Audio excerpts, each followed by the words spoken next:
this one, unfortunately, is coming back. Yeah, I think they're going to get Pete Nigra. Holding offense in the 50.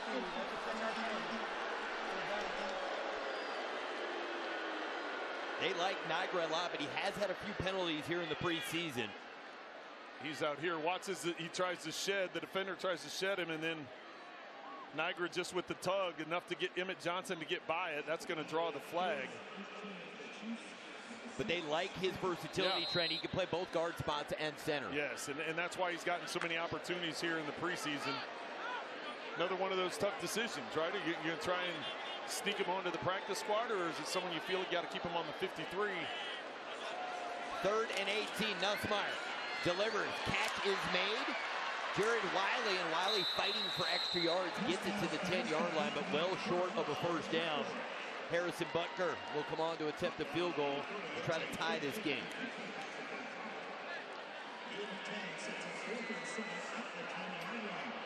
Wiley, I think Wiley's having a helmet issue. He came over and he was pointing to his helmet. Here comes Harrison Butker.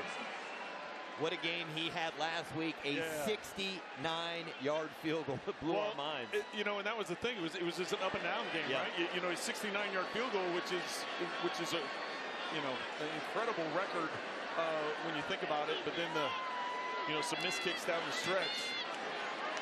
For 28 yards, he splits the uprights. He's been so good. Yeah, he's been so good all preseason, and All right, last week in Tampa from 69 yards. And he hits the net. It could have been, right? 75 at least. It didn't just make the crossbar. It went into the net. And the reaction of the teammates tells you a lot about the bond going on, right? Because that's what Andy Reid always says.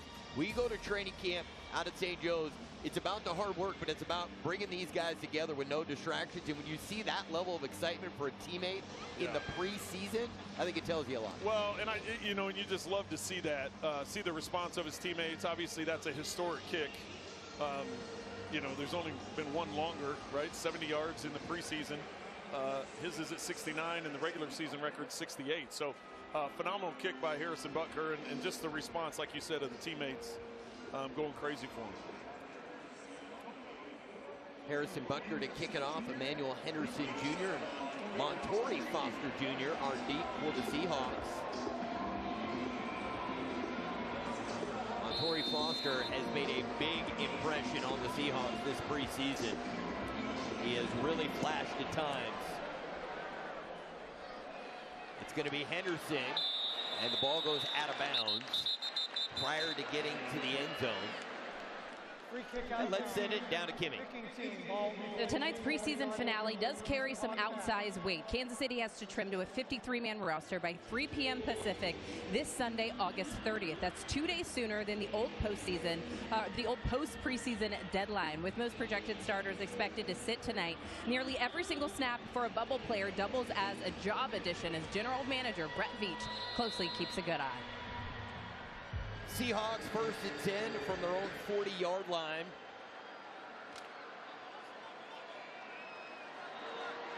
Brett Veach will be joining us at the start of the second quarter. Wright is the running back, and Wright not much room to work with, well defended by the Chiefs, maybe a half a yard on the play.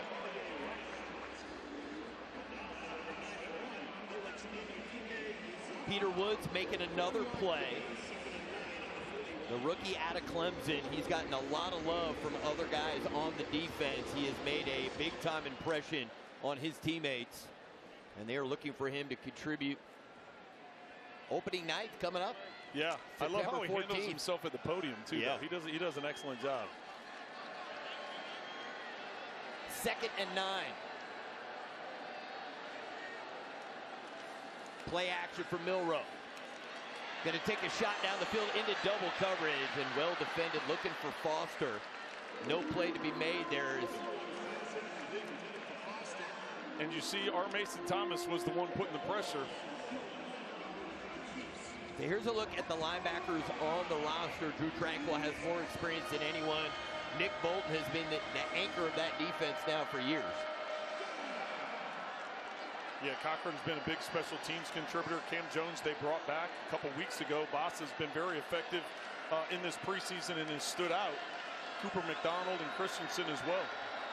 Third down for the Seahawks. 3rd and 9. Milroe, blitz is coming. They pick it up. Milroe the throw, and that is caught. Cody White picking up extra yards for the Seahawks. Gets it to the Chiefs' 40-yard line.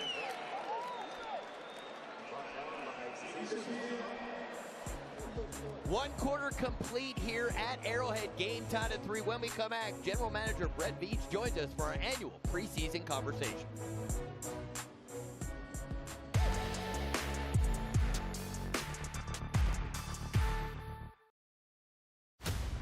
The Steelers and Ravens squared off in a familiar fight, but Aaron Rodgers showed up with a secret weapon.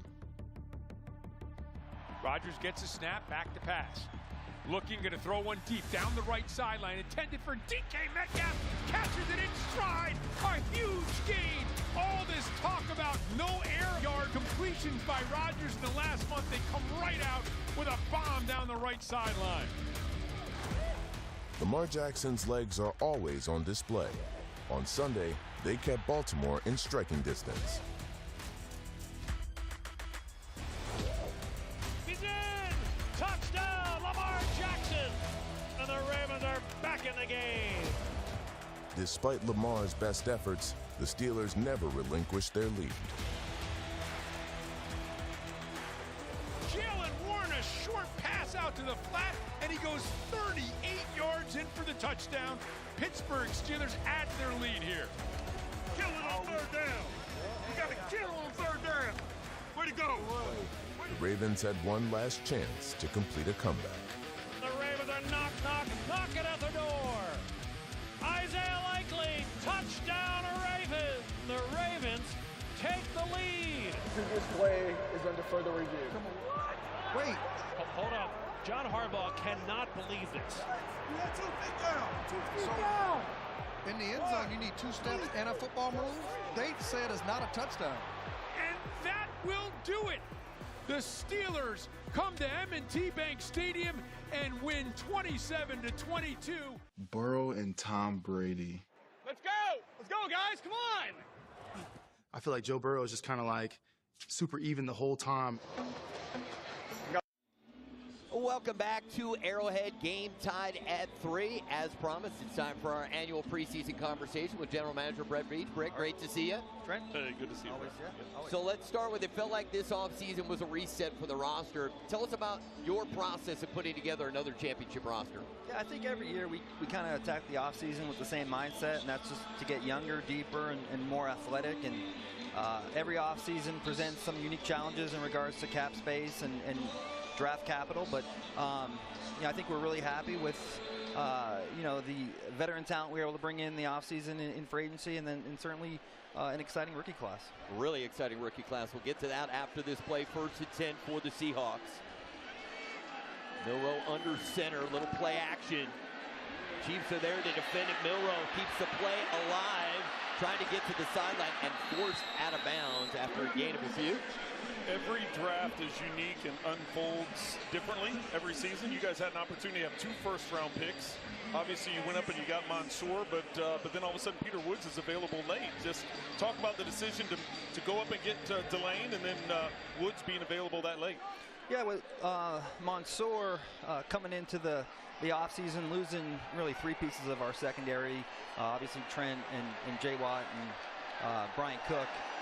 Certainly had a big void there at the cornerback position, and Mansour was a guy that we were super excited about. And then in addition to that, I mean, with Omar Norman Lott's injury, just really returning Chris Jones, we were super thin there. So the cornerback position, the D-line position, super thin there, and we were happy to add both of them, and then R. Mason Thomas too. I mean, we got toward the end of that, back end of that first round. I mean, certainly R. Mason was in that group of 3 or 4 guys that were so on the board in the discussion. So we were happy to come away with both of them. Well, Thomas has shown it here in the preseason, what he's done so far. Yeah, I mean, super athletic and twitching, and certainly that was an element that we've been missing over the last few years. And we're excited about him and think he has a really bright future. 3rd down for the Seahawks. Milroe delivers, and that is caught. It'll be enough for a Seahawks first down. Let's talk about Cyrus Allen. He's made some spectacular plays at training camp. He's made spectacular plays in the preseason. It seems like he's already earned the trust of number 15. Tell us about Allen and what you think makes him special and a good fit. Yeah, I mean, he's a savvy football player. I think the first thing that really jumps off on his tape is just his ability to create separation at the top of routes. And Ari, you made a good point. I mean, our coaches are going to throw a lot at these young guys early, and you have to gain the trust of the head guy. But in our offense, you have to gain the trust of 15 too. And he's certainly done that throughout the preseason here.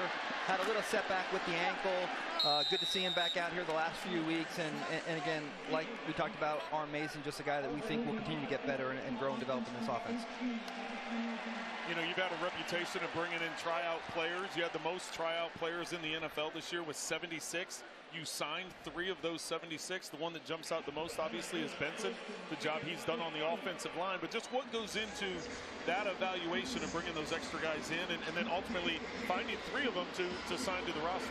Yeah, I mean, really the whole acquisition periods and the draft, I mean, it isn't an exact science, and that's why every year guys that get drafted in the 6th, 7th round make a team. Undrafted guys make a roster, and so we just cast a wide net. And you know, one of the most important things we do is, you know, we have that rookie mini camp immediately after the draft, and a lot of teams wait a few weeks, and some of those guys end up getting signed when they try out for teams the week before. So we bring a lot of guys in. We do it the first week, and you know, we try to get better from the 53rd man to the 90th man. Any chance we have to make this roster 1% better, we're going to do that, and it's worked out over the years.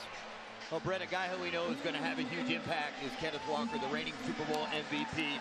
He seems to be a guy that's going to give you those explosive plays. Oh, it's a backwards pass. Let's wait and hear what the ruling is here. Well, let's see where he throws it from.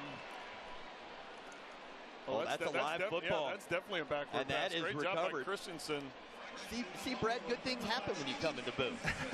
I know traditionally you haven't said that, but I want to talk about Kenneth Walker. This just seems to be a guy, you're looking for explosiveness in the run game, in the pass game, using running backs. He seems like a guy who can come in and be that guy right away.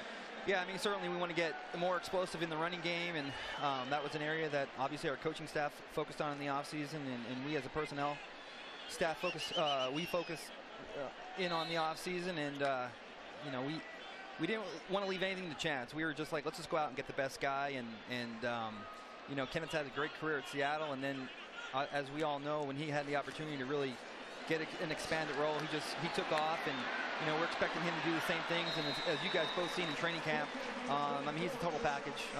Run, catch, block, can do everything. And I think, you know, maybe his first couple of years in Seattle, he kind of got labeled a first, second down back, and that was only because Charbonnet was a super talented player and he was good in the pass game. But again, when he had the opportunity to kind of run with that role, he showed that he can do everything. And funny story about that, you know, we do our free agency process early. And so by November, December, you know, we kind of had an idea of where we were going to go in the future and get to the playoff run, get to the Super Bowl game, actually. And, you know, Pat and I had talked a bunch. And I remember when he busted that long run, that it got called back for holding, but Pat kind of texted me, damn. And I said, well, he's gonna run himself right to a franchise tag. And Seattle had a bunch of really talented players, though, and, you know, we've experienced that. You win the Super Bowls, and you got to pay a lot of guys, and so, you know, they've done a great job. They have a great roster, and they'll be right back in the mix next year. But fortunately for us, they ran into that same issue we've run into. We're having to pay a lot of guys, and he was able to come free, and excited to have him on our roster. Nussmeier out into the flat, catch Trey Watson, the tight end, showing he's got the ability to jump over and hurdle guys. Well done there. I just love the fact you said Pat is texting you during the Super Bowl. Like, hey, that's so good. Yeah, he doesn't miss a thing. You know, right. Oh, yeah, exactly. You know, I think probably the week or two we were kind of just going over some. Oh yeah, definitely. Yeah, but well, you start talking about the draft early on, and then we start talking. You mentioned November, December, your scouts, what you were evaluating about who the potential free agents were going to be.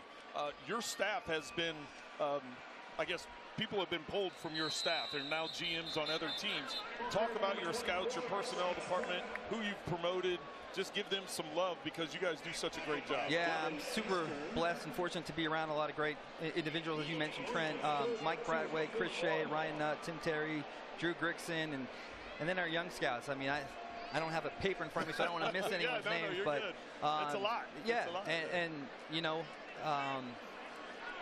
it's always an exciting time of the year for them right now because our young guys are kind of all responsible for different divisions and you know, monitoring the bubble guys and the roster guys. And we kind of do the same as the draft. Once our young guys tag a bubble guy or highlight a guy that they like, it gets kind of sent up to us. And if you were in our draft room now, we have a board just like you do on draft day where we have guys that we think are claimable and guys that we think can improve our practice squad. And then some of those guys will end up on the street, and we monitor those guys all year for workouts. So it's a never-ending process. And again, to your point, Trent, just blessed to have a really great staff around me. And I'm sure you're keeping tabs, but they're also keeping tabs.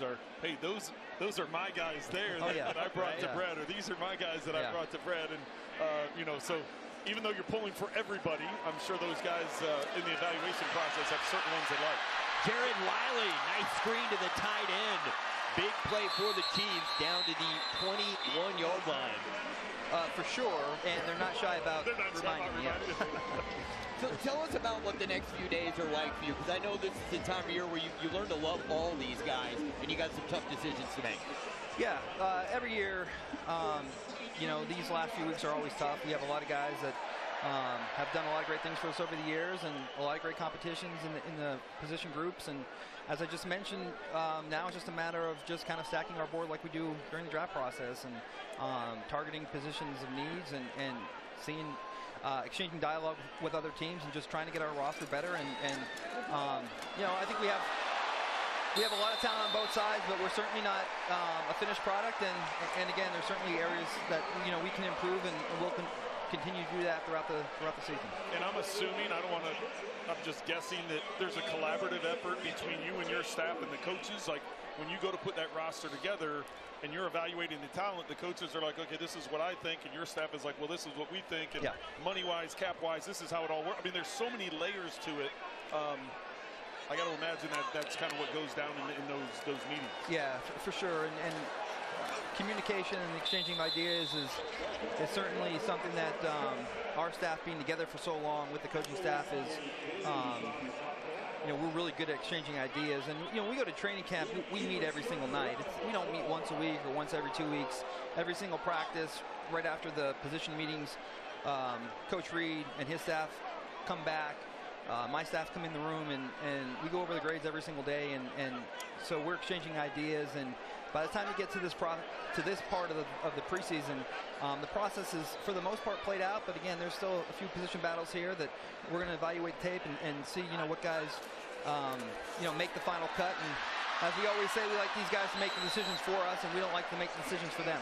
Andrew Armstrong makes the catch, setting up the Chiefs with 1st and goal. So you've already been up here. There's been a turnover, Chiefs football, and now a good drive. Whatever jinx you think you've had coming up here is officially over. Yeah. There we go. I joked with you guys earlier. I think every time I've been on here, the opposing team has scored, so this will be certainly a positive change. I like it. Here we go. 1st and goal from the 9. Rashard Smith is the running back. Nussmeier gives to Smith, and they keep pushing that pile, and they get it to the 6-yard line. Good looking drive here. And you had no idea that you were going to come up here for like a 10-minute drive. You're like, wait a second. Yeah. But it's a good drive. I'm good for 2 or 3 minutes, and after that, I start to lose it a little bit. That's it. This is all good when the team is performing well and driving the ball down the field. So. Well, while we have a time, I mean, Nussmeier has really shined. You got him in the 7th round. He seems like he's over-delivered so far. Seems to really look like he has command of the offense. Yeah, I mean, you probably expect that from a coach's son. Right. And, you know, we've obviously over the years had a chance for these late-round quarterbacks and undrafted free agents, but he certainly has separated himself in regards to just getting up to speed super quick and having command of the huddle, understanding, you know, where the coaches are and where they want to push the ball and different concepts and what have you. But he's really impressive, and he's done a great job. Hit that early turnover there, but he's a kid that he's resilient. He'll shake that off, and again, hopefully gets us in the end zone here, but super impressed with him and how he's handled everything. Well, I think that's the thing that jumped out to me. A lot of times young guys will start pressing. They throw an ill-advised pass. It gets undercut and intercepted. He brushed it off. He came right back out firing, and now putting together a heck of a drive. Just no hesitation on his part. You gotta when you're evaluating, obviously that's a big thing for a quarterback as well. Yeah, and again, that speaks to the maturity. But you get that with a coach's son, and you know, he's seen these situations multiple times and knows how to handle adversity. And you know, we certainly had a bunch of that at LSU and playing through an injury last year, and everyone knows that the tape drop off from the junior year to the senior year was really attributed to the oblique injury. But resilient kid, comes back, has a good Senior Bowl, and he's kind of shown all those attributes throughout the preseason, just handling all the curveballs that are thrown his way and kind of responding in that positive way. Yeah. We appreciate spending time with our annual preseason visit with General Manager Brett Veach. We appreciate your time, and have a great season. Thanks. All right, here we go. 3rd and goal, 12th play of the drive. Nussmeier in the shotgun. Nussmeier looking right on the slant, and it's knocked away. Looking for Andrew Armstrong. Well defended by the Seahawks, and the Chiefs will be forced to attempt a field goal. I mean, Brett's ready to be an analyst for, I mean, he was with us for like half the quarter. Yeah, that was one of our best conversations we've had with him through the preseasons, and this gives us such insight. You know, the fact that he's talking about like every practice, the coaches are getting after the position meetings every night. They're like, okay, they're grading guys, so that it doesn't all of a sudden come down to one final meeting. They've had their notes going now for a month. 24-yard field goal from Harrison Butker is good, and the Chiefs, for the first time, have the lead. It's 6-3. We're coming right back to Arrowhead.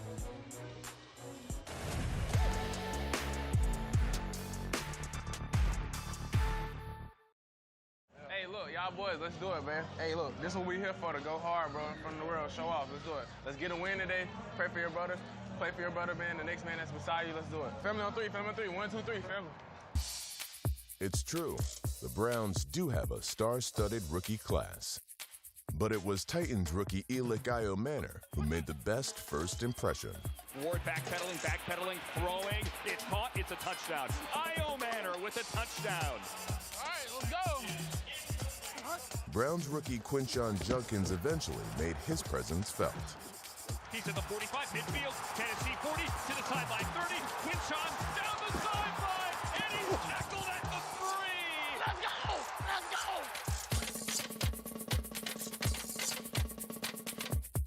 Still running, now out to the right, Shador's going to scramble, he's at the 5, he's got a touchdown! Browns are within a score!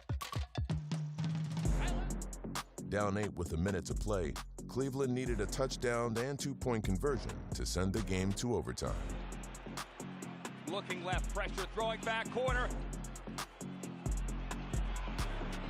Fannin goes up high, and he brings it down. Touchdown! Browns need the 2 to tie the game. Back to Quinshon. He's going to fake the reverse. He's got it. And now he may throw. Now he reverses field. Now he throws it back all the other way to the other side, and it's incomplete. Oh, my. What was that? But it's over. Browns lose 31-29 to the Titans.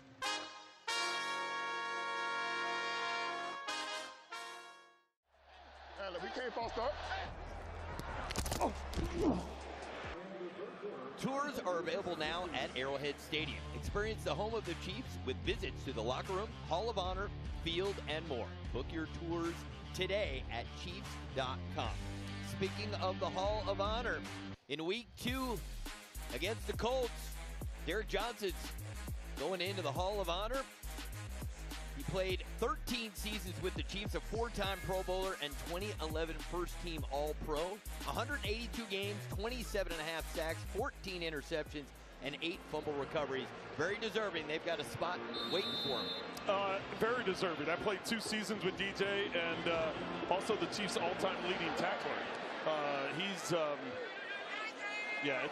It's more than impressive that he's going in. Congrats, DJ. Foster on the return, gets it to the 30-yard line, and let's go down to the field to Kimmy Checks. Hey guys, here joined with wide receiver Xavier Worthy. Headed into your 3rd season. How you feeling? What's the excitement ahead of kickoff here in 11 days? It's crazy, man. I was just a rookie. Man, it's crazy. Time goes by fast, but I mean, we can't wait. Everybody's hungry, ready to get back out there and just prove last year wasn't us. You know, speaking of last season, you really did battle through that shoulder injury and you know, come back from that. Obviously, it wasn't the finish to the season that you guys wanted, but talk about your health. What did you emphasize this offseason that you wanted to perfect here ahead of the regular kickoff? Obviously, yeah, getting that shoulder taken care of, and just obviously the overall strength and my knowledge for the offense. I feel like EB coming this offseason kind of made it a lot easier. He holds you accountable. I feel like that's something we needed, and I feel like we really took that and ran with it. Give us a peek behind the curtain of a true EB experience, because you didn't have him in his first stint in Kansas City, but what's the relationship been like between the two of you through training camp and here through the preseason? Oh, yeah, man, he's a magnificent motivator. Some of the things he says are a little graphic, but, I mean, he's a magnificent motivator, and he's going to get the guys going. I mean, that's something we really needed, and he's a big contributor to this offense. Now, we're hopeful and looking forward to having Pat ready and healthy to go here on week 1, but this will really be the first opportunity, or one of the few opportunities we've seen you healthy on the field as well as Rasheed. What about the tandem of the two of you? What do you kind of want to let defenses know what to expect when the both of you are on the field? Oh, man, we can't wait. And with 1-5 coming back, I mean, he's a man on a mission. He's hungry. He told us like a week ago he's going to come out amped, so we can't wait for him. All right, now last season, you kind of created a little something-something. It was like a celebration, the Chiefs wave. Can you show people, in case they didn't catch it last season, what it looks like? Is that going to come back when you get in the end zone this year? I need a new one. I'm going to figure it out. I might do like a wave and the fans got to go with me or something. We're going to figure it out. All right, a little bit of a tease, Xavier. It's always a pleasure. Best of luck this upcoming season. We're always rooting for you. Yes, ma'am. Thank you so much. All right, thank you so much, Kimmy. And boy, he's electric. I'm so glad that Worthy is healthy and going to have a big impact this season. This penalty, That's a spot foul and automatic. that goes against Chris Roland Wallace. Well, there is offense coordinator Eric Bieniemy and our production team had a chance to visit with him this week. And Trent, a couple of things stood out. He said, about a player, I'll be their biggest fan and their harshest critic. Sounds like him. And he also said, I coach hard, but I coach fair. Right? I would agree with that. You guys know I've said this a bunch. You know, Eric and I played together for a year in San Diego, so I've known him for a long time. He was an intense player. He was intense whether it was on the offensive side of the ball or on special teams. He was intense on third down. He was about position. I mean, it was about details. He was no different as a player than he is as a coach. And I thought it was funny, the interview Kimmy had with Xavier, like the little smirk that Xavier had on his face, like, oh, he's a motivator. Yeah, that's a nice way to say that he's a motivator. Good word choice. Yes, it was. It was. Milroe, pressure's coming. He gets hit. Ball's out. Seattle recovers. There are flags on the play. We've seen that a bunch. We've seen that a bunch this preseason. Well, his get-off is incredible. Well, and he can get so low. Not only the speed, but he can get low and get underneath the tackles and get around them.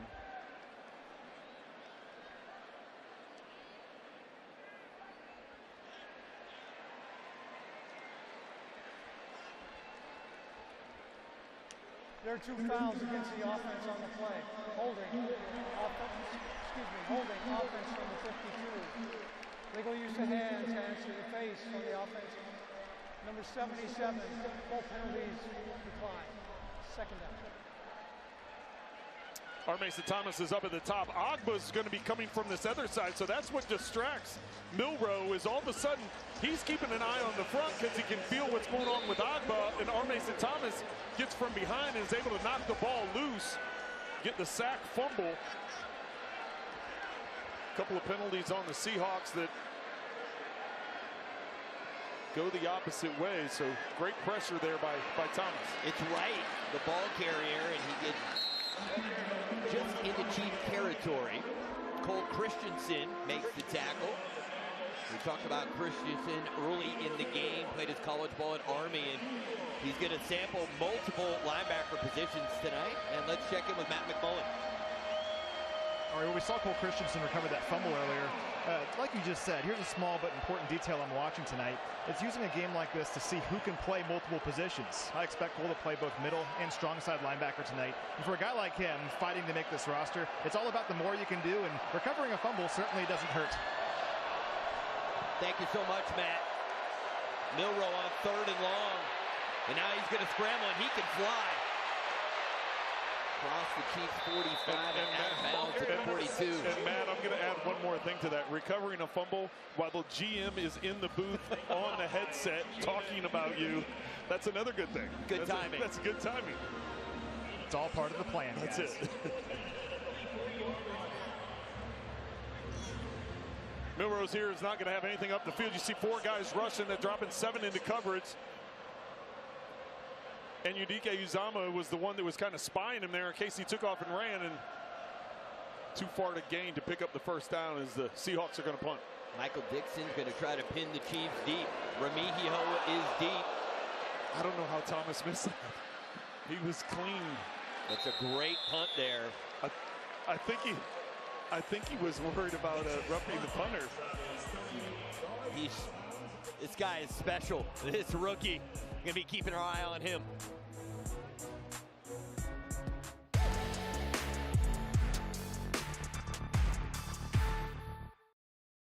Hey, no more talking, man. Put it on tape.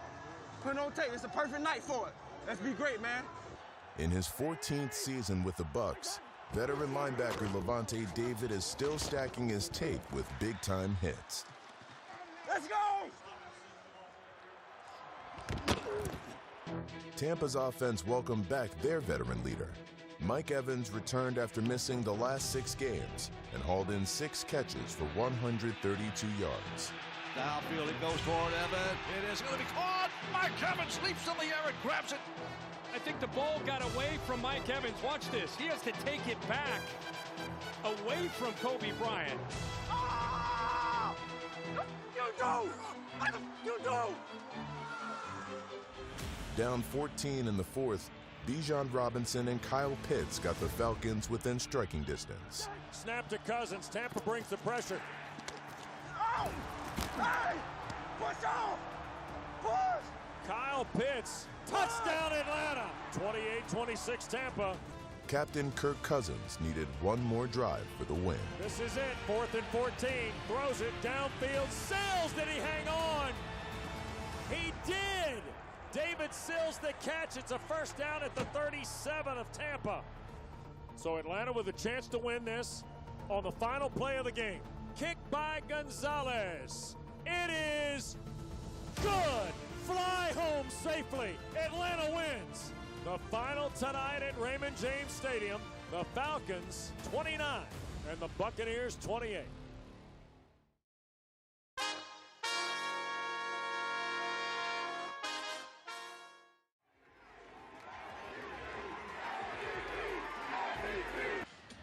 Chiefs preseason football proudly brought to you by Storage Mart, the official storage provider of Chiefs Kingdom. Earn $50 off storage with code CHIEFS50 online at storage-mart.com today. And that Mike Fox is our spotter, one of my longtime best friends, the wife Kate, and all 3. You got Nora, Will, and MJ. And well behaved on screen. I mean, this is a magical moment for the Fox family. Let's go. You should be proud right there. There was no fighting, nobody throwing elbows, no food everywhere. A+. A+ for the Fox family. 1st and 10 for the Chiefs from their own 5. And not much doing there. All right, this drive's going to be important. You have under 3 minutes to go. The Seahawks are sitting on 3 timeouts. It'll be interesting to see if they start using any here. They've got them pinned down inside the 10-yard line. You got to remember the Seahawks get the ball first in the second half. So by pinning them down inside, if they can get a stop here, they're going to give their offense good field position and try and get a double dip at halftime. That's why this drive is so important for the Chiefs, and to try and get some try and get a first down first off, but definitely try and get some separation from your own end zone. DeMercado is the running back, and he's got the football on the delay. And nice carrying, great work by the offensive line. He gets up close to the 15-yard line. Andre Fuller, the corner, came up to make the tackle. Watch the interior there, just pushing the pile. Great job there. Who's on the outside? Godric. He collapsed that entire left side. 2-minute warning at Arrowhead. We've got a good one in the preseason finale, a 3-point game.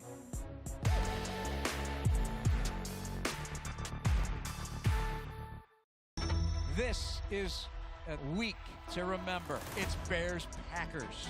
It never gets old. Yeah, we earned it. Yeah, we earned to playing games like this today, fellas. You can hear the crowd is cranked and loud. It's going to be one of those nights. Let's go! Bears-Packers, nothing more needs to be said. Down 16-9, Cairo Santos played the role of Santa, answering Caleb Williams' Christmas wish. The ball is loose. Let's see who's got it.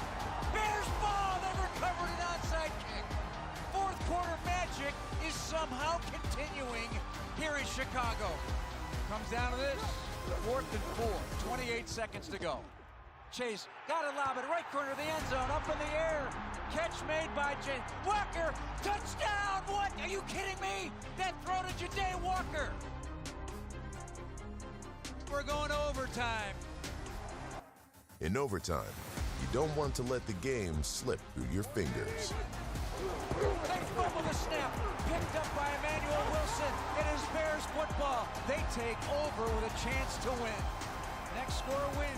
In frigid Chicago, it was fitting that the Iceman called game. Caleb, play fake, looking to throw, going deep, searching for DJ Moore.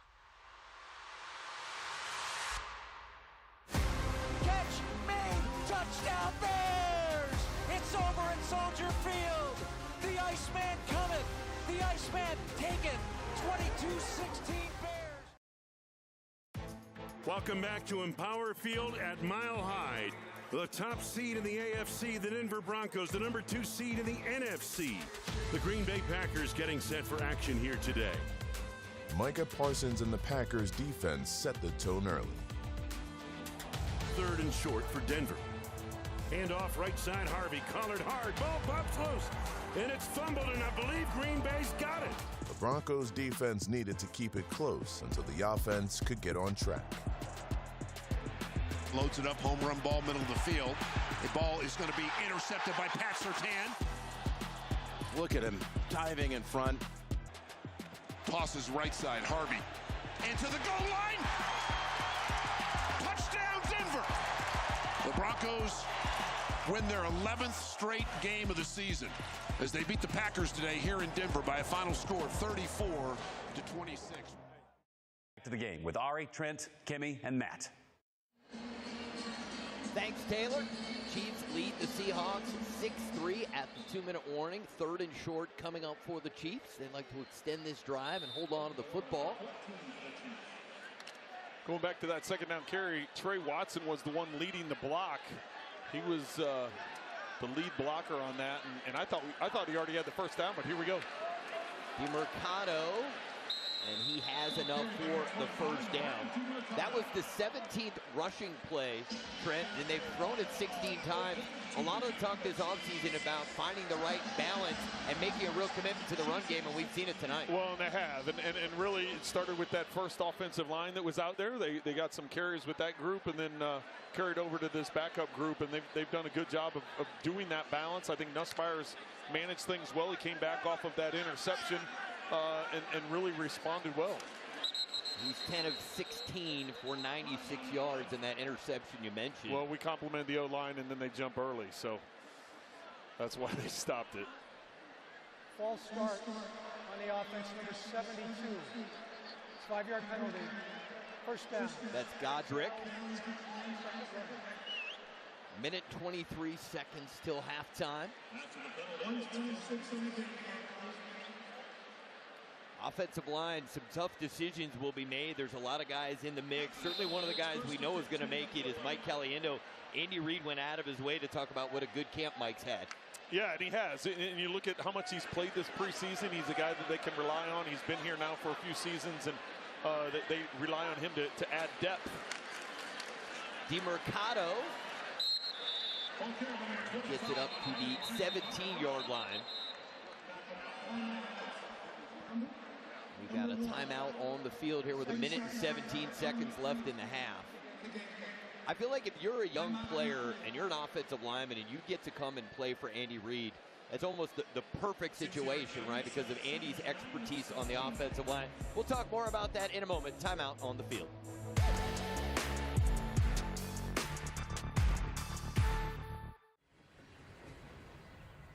Good, Bill. Stay with it. Stay with it. Come on, Vic.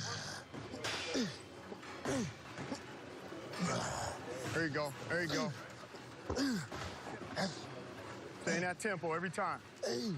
You know, I take a lot of pride in because there's a bunch of guys who done came from the same neighborhood I'm from. Marshawn Lattimore played for the same high school, went on to O State, and did great things. Interception, Marshawn Lattimore. Dante Whitner. Oh, he's hit hard. Ted Ginn. 2 kickoffs back-to-back by Teddy Ginn. That's definitely one of the things I wanted to do when I was growing up. Like, I looked forward to playing for O State one day. That's always been a dream, so I take a lot of pride in that. Feel good, you know, knowing the work I put in towards it, knowing, you know, stuff that people didn't see, that was the steps that got me to there, so. Reese truly announced his arrival, tallying 9 tackles and 1 sack. Great little move right here. Watch Arvell Reese. He's going to turn his eyes out here as if he's going to drop in coverage, and then he goes on the stunt or the delayed blitz right there from his linebacker position. That's an NFL nuance right there. Arvell Reese, the junior from Cleveland, they love his aggressiveness. Baxter, and he won't get it. Texas coming up short. Arvell Reese. Goon Squad. In just 1 year as a starter, Reese became a consensus first-team All-American and is projected to be a top 5 pick in the 2026 draft. Wrestled to the ground by Arvell Reese, who always was a first-round pick. Burrow and Tom Brady. Let's go! Let's go, guys! Come on! I feel like Joe Burrow is just kind of like super even the whole time. Welcome back. Chiefs lead the Seahawks 6-3, 1:22 to go. Now we're talking offensive line, how important it is to have Andy Reid with his background for the offensive line. We've also got an outstanding offensive line coach in Andy Heck. Andy Heck was an outstanding player in the NFL for a long time and then transitioned into coaching. And you think about the offensive linemen that this team has had since Andy Reid got here, and Andy Heck's been here the entire time. So doing a great job of developing and putting this group together. 2nd and 9. Nussmeier, the throw to the sideline. He was looking for Andrew Armstrong. Incomplete. Felt like he got out there late, and Nussmeier a little shaken up. Yeah, he's limping. I'm not sure if he got stepped on. Let's see here right at the end. Good thing the DB there wasn't aware where the ball was, or he would have had a chance to make an interception. Pritchard was right there, the corner, but he didn't locate the football. So now it'll be 3rd and long for the Chiefs, and Nussmeier's going to stay in there.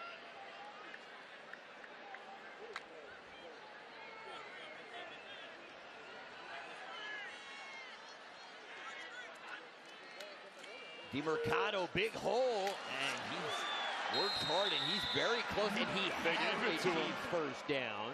So we'll see how the Chiefs want to manage the clock now with a little more than a minute to go till halftime.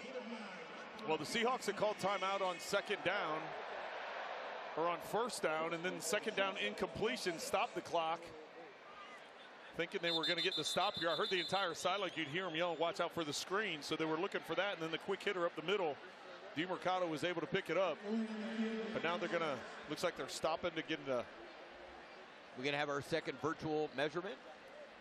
Maybe they're checking the spot. Because it is under 2 minutes, it's not called by either team. It's automatically done. Scott Novak waiting for him to explain what's going on to us, and he's going to go take a look at it himself.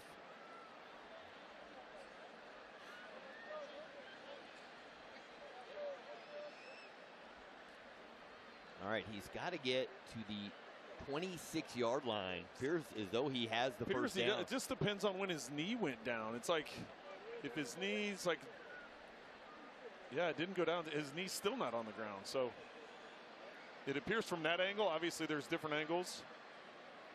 Right there, his knee is down. But the ball would be about the, what would that be, about the 20 and a half or the 26 yard line. Yeah. So they actually marked it where the ball was when his knee touched the ground. So it appeared to be a good spot. After reviewing the play, ruling on the first down stands. Thank you to Scott. For 1st and 10 for the Chiefs, 51 seconds to work with. Ari, I'm ready for the regular season. You are. Let's go. You were on that. All right, first down. You got 51 seconds left. The Chiefs still have 2 timeouts. The clock is running. Nussmeier looking to his left. Stays locked in on his left. Brandon Stone makes the catch. Brandon Stone makes the catch there. They're going to get offensive pass. On the offense, number 88, that's a 10-yard penalty. First down. Brittingstool there, guilty.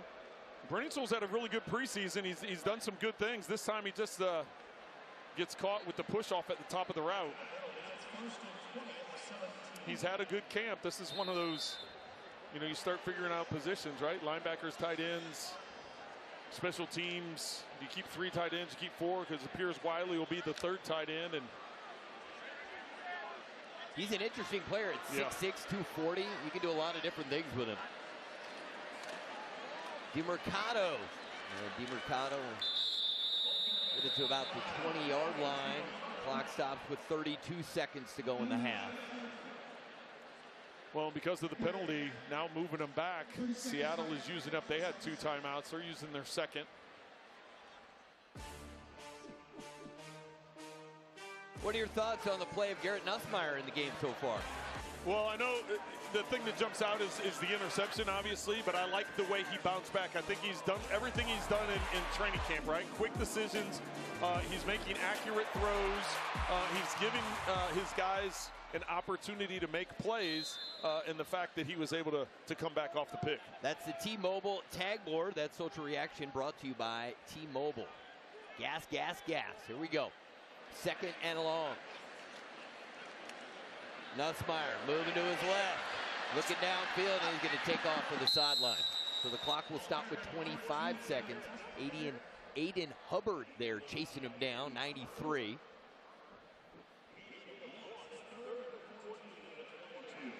It'll be 3rd and long for the Chiefs. With 25 seconds to go in the half. That tells you he was looking deep. I thought he was going to hit Armstrong right here on the sideline, right by the first down marker. Armstrong was working up the field, and then he started coming back. Nussmeier by that time had probably committed to the run, but it looked like he had a chance to get a sideline route. DeMercado is the running back to the left of Nussmeier. 3rd and long. The Chiefs to throw, set up the screen. DeMercado with blockers in front. Across the 30, 35, and he has enough for a Chiefs first down. 17 seconds to go in the half. Well, I think they're going to put a couple seconds back on it. Andy Reid was trying to get a timeout once they signaled first down, and a couple more seconds clicked off.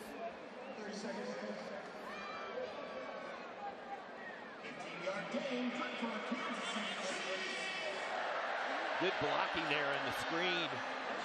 DeMercado makes a big play and gets the first down. So 14 seconds on the clock. From here, I believe it's an 80-yard field goal. They may need a few more yards before they try out Harrison Butker. You never know. You never know. It's well, we know if they get it to midfield, they're going to give it a shot. Nussmeier 11 of 18 for 111 yards and 1 interception. 1st and 10. Nussmeier, great pocket. Now he's going to move to his right. Throw on the run. Catch is made. Was he in bounds is the question. Oh, they're saying catch? They're saying catch. Andrew Armstrong with the reception. Wow. What a play by the 2 young players here. First off, the throw to get it to the only spot he can put it, and Armstrong coming up with the catch and keeping both feet in bounds. Let's see, is he sliding?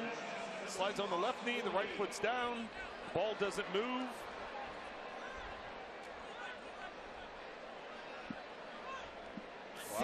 seconds to go. And Seattle will use their final timeout. It's crazy to think that the Chiefs are in field goal range. Yes. Let's check in with Matty McMullen. Hey guys, well, Andrew Armstrong was one of the stories of camp, and this opportunity means a little bit more to him because of his family. He grew up in the Dallas area, but his dad's side of the family is from Kansas City. He's been a Chiefs fan since he was a little kid. He remembers visiting his dad's family, who lived only 10 minutes from the stadium, firing up some barbecue and watching the Chiefs. Now he's out here making plays for his childhood team. He's impressive. I really like the size of him. 6'4", 210 pounds. He looks the part, Trent. Yeah, he does. As they said, you know, I've seen him in practice making plays, and then it's carried over into the game. Good concentration on his part. I think the Chiefs are going to try and get a couple of yards here and then use up their last time out. And Nutzmeyer, pump fake, and he's got to throw it away. Yeah, it's like don't end up running the play clock out. So last week on the final play of the first half in Tampa, Harrison Butker from 69 yards. A preseason franchise record, and it would have been good from 75. It hit the net. Just a bomb. Not quite 69 yards tonight. Oh no, intentional grounding is going to back them up. Outside the numbers, there was no receiver out there. Are you kidding? This is a 10-second run out, and that will end the first half. That's a disappointing end of the half. There was not a receiver really in the area. There was one going across the middle of the field. He had two slants to that side. He threw it behind him because they both were covered. Hold on, Seattle's acting like the half's over. Now they're calling the Seahawks back. Well, the official called the half over. He said a 10-second runoff. He said the half's over. So that's why Seattle ran in. And now Scott Novak's bringing him back. And now they're saying the end of the half. All right. So the first half is complete. And we're going to send it down to Kimmy Checks, who is with head coach Andy Reid. Hey, Coach, you had an opportunity to see some guys get in for a series like Trey Smith and Rashee Rice. How important was that this evening? Yeah, I thought it was real important. I mean, they haven't had a chance to play in a game. They got themselves back into practice, and this is a good thing. You get your juices going for a game, different than practice, and it'll help them down the road here. On the other side of the ball, defensively, a lot of power, a lot of speed, some strip sacks, some forced fumbles. What do you like out of those guys? Yeah, it was some of the young guys that did it, and I like that. And as hard as these guys can make for Veach to make these cuts coming up, I think is important. It helps us as a team. Appreciate it, Coach. Thanks so much. Thank you, Kimmy. Thank you to head coach Andy Reid. Entertaining first half. Chiefs lead 6-3. We're going to. Ladies and gentlemen, esteemed patriots and fellow citizens of the United States of America, it is with profound honor and unwavering conviction that we stand together at the precipice of a historic moment, a moment that shall forever alter the trajectory of our great nation's destiny. What I unveil before you today is not merely an announcement, it is a clarion call to redefine the very essence of American ingenuity, resilience, and unyielding sovereignty. I present to you with boundless pride the America First Double Program, a revolutionary initiative of unparalleled magnitude, a financial renaissance forged in the crucible of American ideals, and a testament to the indomitable spirit that has, time and again, elevated this nation to the summit of global preeminence. This is no ordinary endeavor. It is the grandest, the most sublime doubling program ever conceived by human ingenuity, a beacon of hope in an era clouded by uncertainty, a sanctuary of prosperity for those who dare to believe in the enduring promise of our republic. And it is unfolding here and now upon the hallowed soil of the United States of America.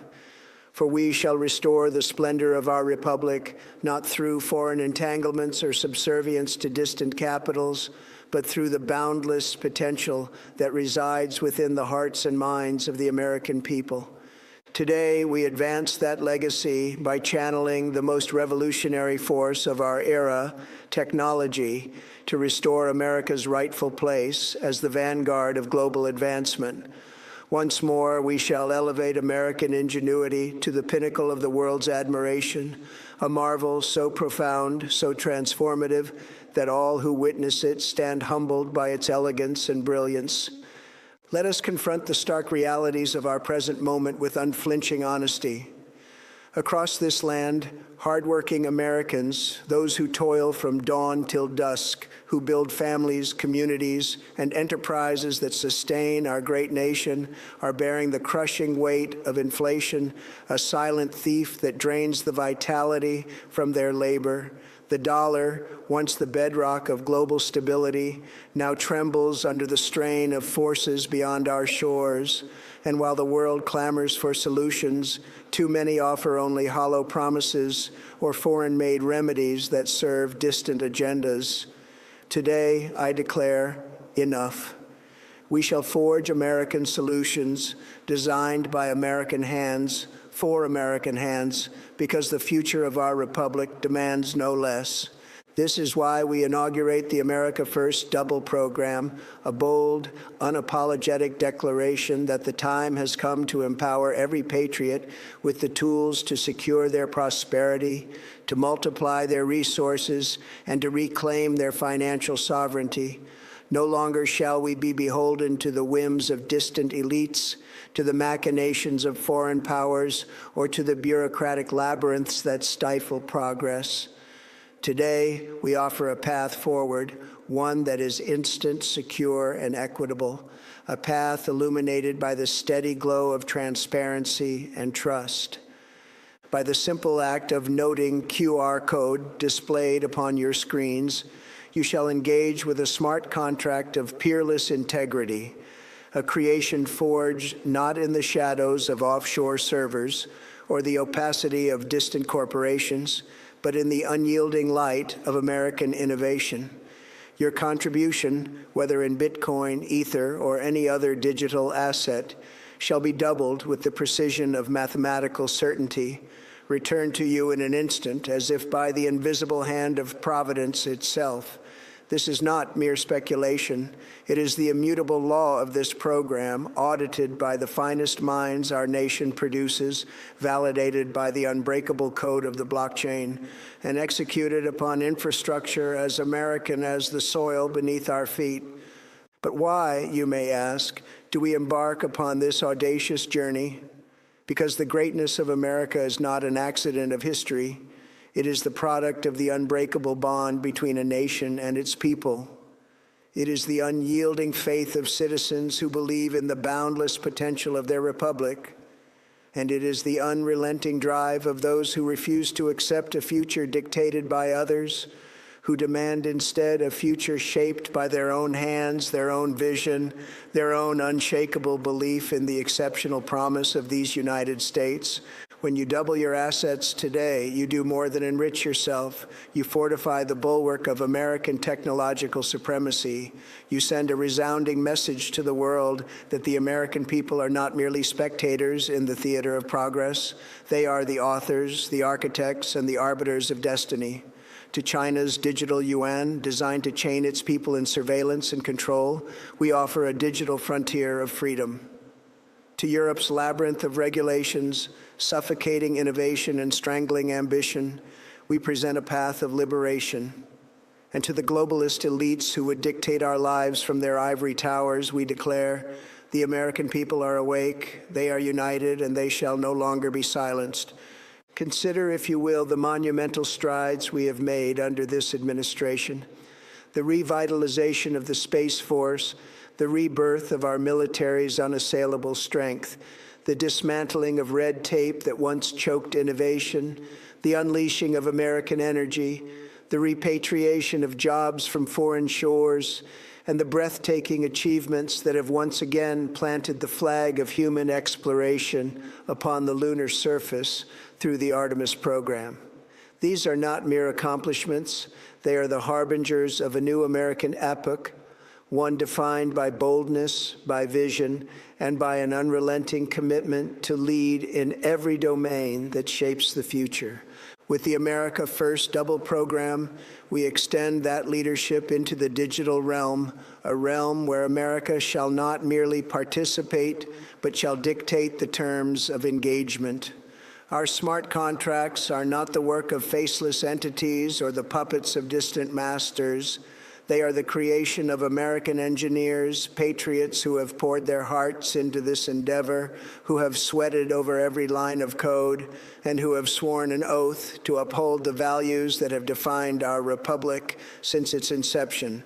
Every transaction is transparent, every validation is peer-reviewed, and every node that upholds this network is a volunteer, a teacher, a mechanic, a veteran, a parent, each bound by a shared belief in the enduring promise of America.